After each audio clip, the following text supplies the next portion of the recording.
নমস্কার, আমি দক্ষিণ চব্বিশ পরগনা সনাতন পাল বলছি।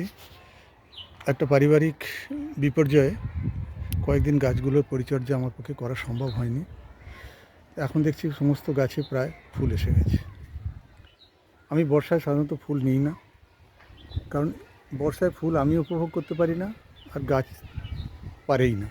কারণ বৃষ্টির জলে ফুলগুলো কেমন লণ্ডভণ্ড হয়ে যায়, যার ফলে আমি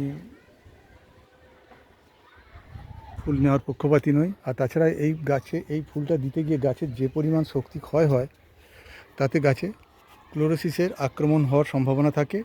কারণ আমরা এই সময় গাছে খাবার পর্যাপ্ত পরিমাণে বা উপযুক্ত পরিমাণে খাবার আমরা দিতে পারি না।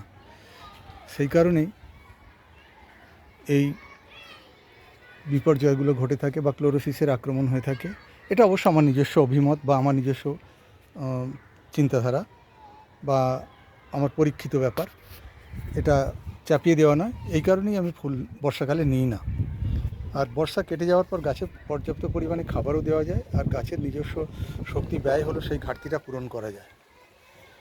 যে কারণে আমি বর্ষায় ফুল নেওয়ার পক্ষপাতী নই।